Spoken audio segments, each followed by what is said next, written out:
The college campus was buzzing with the kind of energy that you can only find in a place overflowing with young dreams and ambitions. That's where I met Ethan. We were both gunning for the same scholarship, the kind that not only covered tuition, but also bragging rights. It was big, it was what every nerd in our batch was after. And boy, did we clash over it. Seriously, Ethan?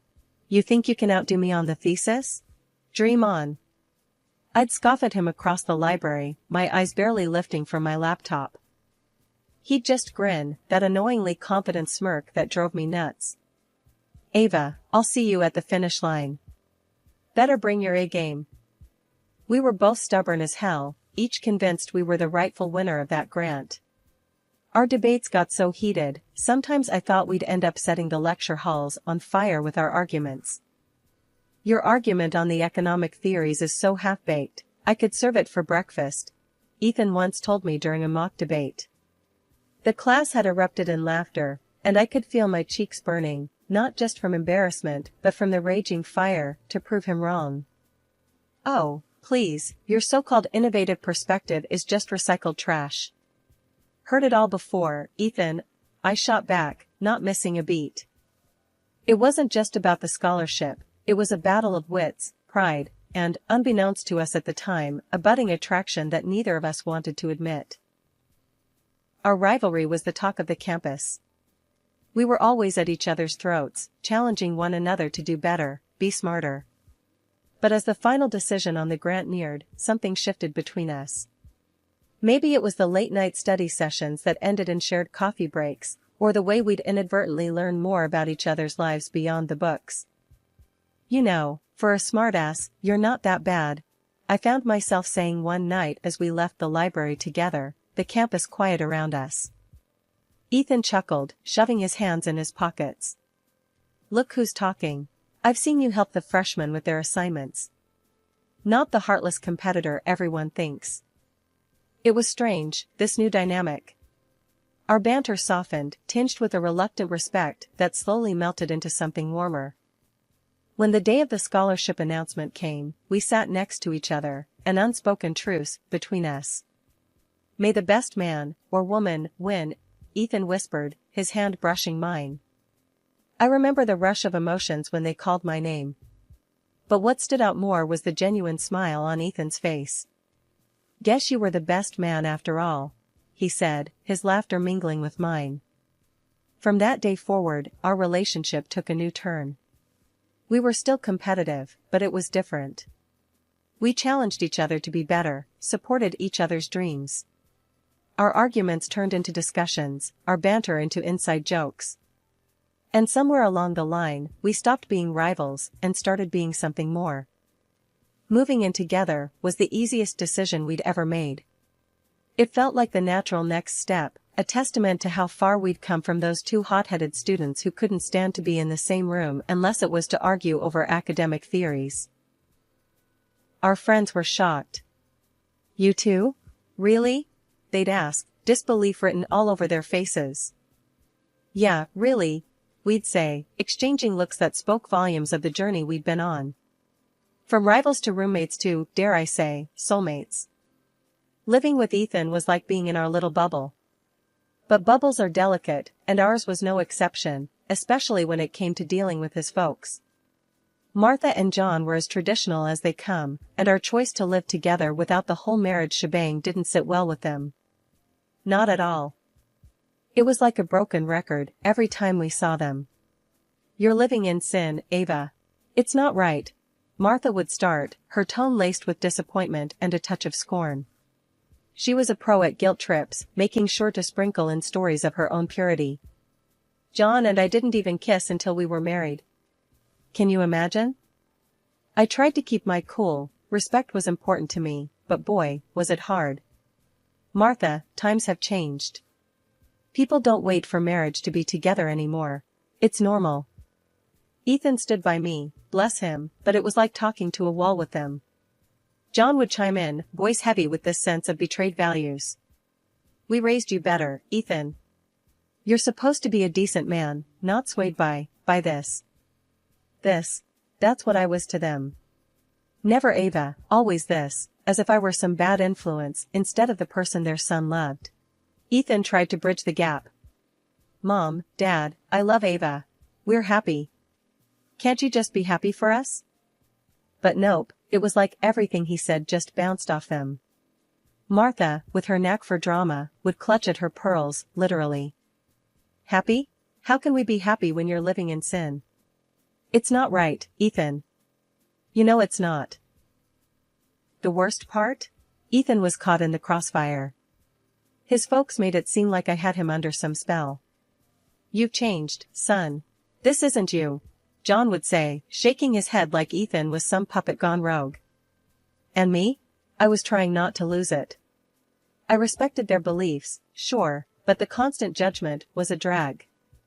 I told Ethan as much. I get where they're coming from, but I'm not the enemy here. We're just living our lives. I know, he'd sigh, looking like he was carrying the world on his shoulders. It's just, they're my parents. I wish they could see how good we are together. In the end, it felt like we were stuck in this loop. Us trying to live our lives, them seeing it as some personal affront. It was exhausting, dealing with the endless lectures and the not-so-subtle digs at our life choices. But what could we do? They were his parents, and no amount of reasoning seemed to make a dent. So we kept on, living our sinful life, hoping one day they'd come around. Or at least, stop making every dinner feel like a trial where we were always found guilty. Just when I thought Martha and John's nagging couldn't get any worse, they hit us with a new plan. You both need guidance, Martha announced one evening, her tone more determined than ever. We've arranged for you to meet with Father Mike. He'll set you straight. Ethan and I exchanged a look. The kind that said, "Are you kidding me?" without needing words. Mom, really? We don't need a priest to tell us how to live our lives. Ethan tried to reason, his patience wearing thin. But Martha was on a mission, and when Martha got going, there was no stopping her. It's not up for discussion, Ethan. You're going, and that's final. It's for your own good. So there we were, a few days later, sitting uncomfortably in Father Mike's office, a cozy little room filled with religious books and those cliché inspirational posters. Father Mike was a kind-looking man, but the situation was just absurd. Now, I understand there's some concern about your living arrangements? Father Mike began, peering over his glasses at us. I bit my tongue, really wanting to say something snarky, but managed to keep it civil. We're fine, really. It's just that Ethan's parents are a bit traditional. Father Mike nodded, as if this wasn't the first time he'd been dragged into a family squabble. Marriage is a sacred union, but so is love and respect for one another. Are you two committed to each other? Ethan took my hand, giving it a reassuring squeeze. Yes, we are. Completely.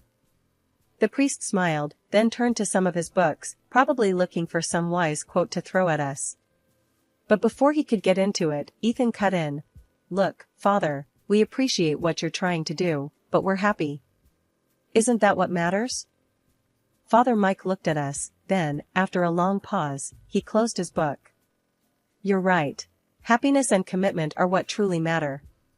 Maybe it's not me who needs to guide you, but perhaps I can help your parents understand your choices. That meeting didn't magically fix everything, but it was a start. Or so we thought. Martha and John thanked Father Mike for his time, but seemed to ignore the whole happiness and commitment are what truly matter part. Instead, they focused on the sacred union bit. See? Even Father Mike agrees. You two need to get married, Martha insisted, completely missing the point. Ethan and I just looked at each other, the reality of the situation sinking in. No matter what we did, it seemed like his parents would never be satisfied. It was like banging our heads against a brick wall. Let's just get married and get it over with, I muttered to Ethan on our way home, half joking, but also half desperate for some peace. Ethan sighed, the weight of the world on his shoulders. I'll do anything if it means they'll finally leave us alone. Little did we know, that decision to give in would open a whole new can of worms. But at that moment, all we wanted was a break from the constant pressure. If a wedding was what it took, then so be it. The wedding was something straight out of a fairy tale, or so I thought. I pulled out all the stops to make sure it was an event that would make Martha and John happy, given their traditional views.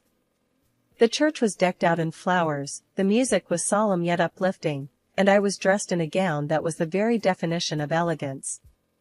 Even Martha, who could rival a statue when it came to showing emotions, shed a few tears during the ceremony. But, of course, there was a catch. My friends, who'd been my rock through this whole ordeal, came dressed to kill. They looked amazing, but apparently, their style was a bit too much for Martha. "Did you see how they're dressed?" she whispered to me, right in the middle of the reception. "It's a wedding, not a nightclub." I could feel my cheeks burning, not sure if it was from anger or embarrassment. "Martha, they're my friends. They're here to celebrate with us. Can we just focus on that?" She clucked her tongue, shaking her head like I'd just failed the world's easiest test. "I'm just saying. A little modesty wouldn't hurt." After we caved and got hitched, Martha and John must have thought they snagged an all-access pass to our place. No kidding, they started popping by every single day. If you ever needed a live demo of what too much looks like, this was it. One Saturday morning, there's a knock that could wake the dead. I'm talking 6 a.m., and these two are at our door like they're about to miss a flight. Ethan, barely awake, trudges to the door, and there they are, bright and chipper. "Good morning. We thought we'd spend the day together." Martha chirps, pushing past Ethan like it's the most normal thing in the world. I'm in the kitchen, drowning my sorrows in coffee, when John starts critiquing my choice of breakfast. "You know, a hearty breakfast is important. Is this even food?" He's eyeballing my cereal like it's from another planet. "Eggs and bacon were fine for you, right?" I mutter under my breath, not in the mood to start my day off with a lecture on nutritional values. Then, Martha, bless her heart, decides to give me a rundown on cleanliness. "Ava, dear, have you considered organizing your cupboards a bit more? And maybe using some coasters? Water rings on the table are such an eyesore." I'm biting my tongue so hard it's a miracle I still have it. Ethan sees me clenching my fists and jumps in. "Mom, Dad, you know, we really appreciate your visits, but maybe we could do with a bit of space?" You'd think he'd ask them to move to Mars by the looks on their faces. "Space? But we're family. We just want to be close to you too," John says, utterly baffled by the concept of personal boundaries. Martha's on the verge of tears now, playing the guilt card like a pro. "Do you not want us here? After everything we've done for you?" It's like walking on eggshells. You try to set some ground rules, and suddenly you're the villain in their soap opera. I hit my breaking point on a Thursday evening, the kind that started with the same old surprise visit from Martha and John and ended with me locking myself in the bathroom, just to get a minute of peace. "This has got to stop," I muttered to Ethan as we lay in bed, the moon casting a soft glow through our window. "Your folks are driving me nuts. It's like we're living in a reality show, but there's no escaping the cameras." Ethan, looking as worn out as I felt, let out a long sigh. "I know, babe. It's getting to me too. What do we do, though? They're my parents." But this is our home. We can't keep living like this," I shot back, my frustration bubbling over. "We need space. Real space. Maybe we should move. Like, actually move." Ethan propped himself up on one elbow, eyeing me like I'd just suggested we join the circus. "Move? Like, pack up everything and just go?" "Why not?" I was half serious, half desperate. "Your parents can't drop by if we're not here, right?" The idea seemed radical, even to me, but the more we talked about it, the less crazy it seemed. We started to imagine a life where dinner wasn't interrupted by unannounced visits or our weekends weren't planned around avoiding his parents. "Okay, let's say we do this. Where would we go?" Ethan asked, the gears in his head turning. "I don't know. Somewhere close enough to keep our jobs but far enough that it's not just a hop, skip, and a jump for your mom and dad," I suggested, warming to the idea. The decision felt right, almost liberating. We started house hunting online, looking for a place that could be our fresh start, far away from unannounced morning visits and constant criticism. It wasn't long before we found it, a cozy little house in a neighboring city. It was perfect, and the best part? I could buy it with the money I'd inherited from my grandmother. This wasn't just a new house, it was a statement. My money, my rules. A fresh slate on our terms. "They're going to flip," Ethan said, dreading the conversation. "Mom's going to think we're abandoning them." "Maybe," I conceded, "but we're not doing this to hurt them. We're doing it for us, for our sanity. They'll just have to understand." The conversation went as well as we'd feared. There were tears, accusations, and a lot of guilt being thrown around. But we stood our ground, knowing this was the right move for us. "We did it," I said to Ethan as we signed the papers, the weight of the world lifting off our shoulders. The move was hectic, filled with boxes and goodbyes and the promise of peace. We kept our jobs, commuting a bit further than before, but every mile was worth it for the tranquility that greeted us at the end of the day. Our new life in the neighboring city was everything we'd hoped for. We fell back into our old rhythms, enjoying the quiet and the privacy we'd missed so much. The in-laws? We kept in touch through the internet, a safe buffer that allowed us to control the narrative and the visits. It was a compromise, but a necessary one. Our calls were polite, the conversations brief and infrequent, but it was enough to keep the peace. Just when Ethan and I thought we'd found our slice of peace in the new city, life decided to throw us a curveball. It was a quiet Sunday morning, the kind where you just want to laze around and enjoy the calm. That's when the doorbell rang, shattering the silence. "Who could that be?" I murmured, not expecting anyone. We weren't exactly social butterflies, especially not here, not yet. Ethan shrugged, equally puzzled, and strolled over to the door. When he opened it, his puzzled look morphed into outright disbelief. There, on our doorstep, stood Martha and John, each with a suitcase bigger than the last time they'd criticized our breakfast choices. "Surprise!" Martha exclaimed, her smile wide enough to split her face. John just nodded, his usual taciturn self, but even he seemed to wear a small grin. How did you? Why?" Ethan's eloquence was gone, replaced by staccato confusion. "We've decided to move in," Martha declared as if announcing they'd won the lottery. "It's time we all lived together, as a family should." My mind raced. This had to be a joke, a very bad one. "Move in? With us?" I echoed, hoping I'd misunderstood. "Yes, dear.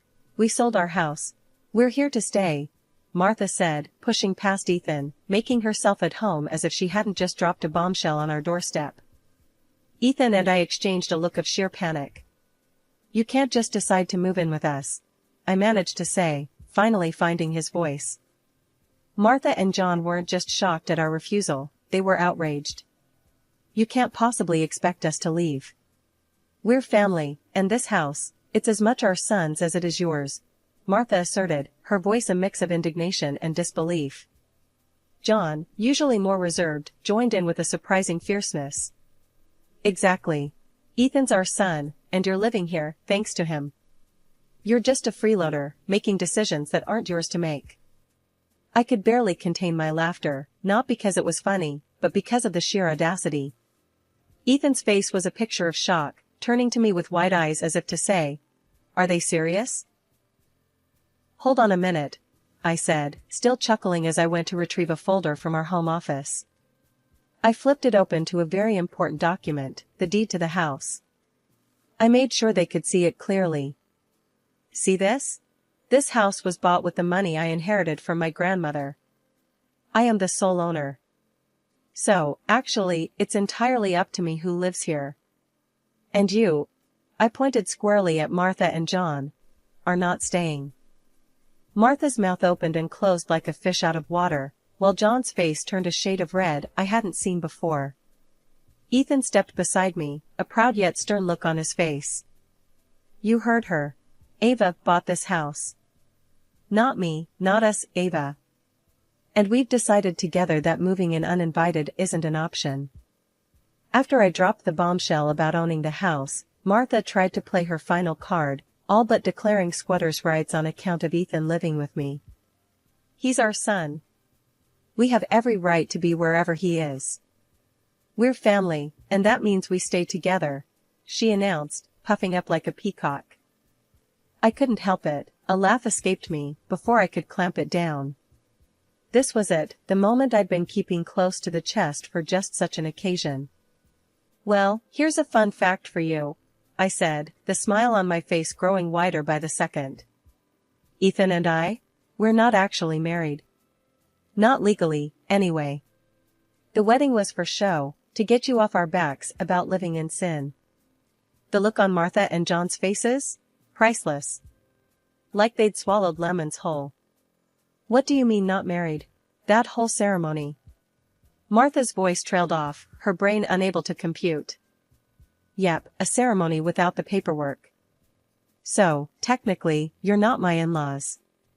And this, I gestured around, is my house. Ethan's just living with me. My rules, my decision who stays and who goes. John's face went through 50 shades of red, anger, and embarrassment battling for dominance. You can't just, that's not how things are done. Ethan stepped up then, his tone steady but firm. Mom, Dad, I love Ava.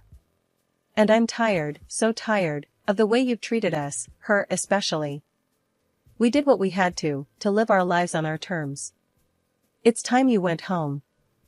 Martha, not one to go down without a fight, turned her frustration into a weapon. Ethan, you listen here. You're going to leave this woman and come with us. She's tricked you, manipulated you. But Ethan was unmovable, a rock in the storm. No, Mom. I'm staying. With Ava. I love her, even if we're not married by your standards. It's my life, our life, and it's time you respected that. The standoff in our living room was tense, a silent battle of wills. But in the end, Martha and John had no choice but to leave, their departure a mix of rage and disbelief. As the door closed behind them, the silence that settled was profound, a mix of relief and the sobering realization of the bridge we'd just burned. Ethan and I looked at each other, a single thought between us, no matter what, we were in this together. After Martha and John huffed out of our place, tails between their legs, word got around through the grapevine that their big move was all a bluff. They never sold their house, it was just a ploy to muscle in on us, thinking they could pull one over and make themselves comfy at our expense. Can you believe that? The nerve of some people. But hey, here we are, still in our own little slice of heaven, shaking our heads at the whole mess. Can you imagine if they actually had sold their house? I said to Ethan one evening, the two of us sprawled out on the couch, enjoying the peace and quiet. Ethan chuckled, a deep, hearty sound that filled the room. That would have been a disaster. Good thing they're too attached to their precious home to actually go through with it. We got to talking about the future, just the two of us, figuring out where we go from here. So, what do you think about making it official, after we, if we're lucky enough to have a kid? Ethan asked, a bit hesitantly. I thought about it, turning the idea over in my mind. I guess. Might make things simpler, paperwork-wise. But I don't need a piece of paper to tell me I'm yours. Yes, I feel the same. It's just us, Ava. Always has been, always will be. Screw anyone who thinks they can dictate how we live our lives, Ethan said, his voice firm with conviction. It was settled then. We'd cross that bridge when we came to it, but for now, we were content. Just Ava and Ethan against the world, no legal documents needed to validate what we had. Our love was the real deal, stamps in the passports or not. And as the days turned into weeks, and the weeks into months, that feeling of us against the world only grew stronger. We were a team, and nothing, not even sneaky in-laws with their bizarre schemes, could tear us apart. As for Martha and John, well, they kept their distance. Maybe they learned their lesson, maybe not. But one thing was for sure, Ethan and I were untouchable, living our lives on our own terms, in our own time. The future looked bright from where we were sitting, a blank canvas ready to be filled with love, laughter, and maybe, just maybe, the pitter-patter of tiny feet. But until then, we were just fine enjoying the peace, thankful for every quiet moment we had together in our little sanctuary.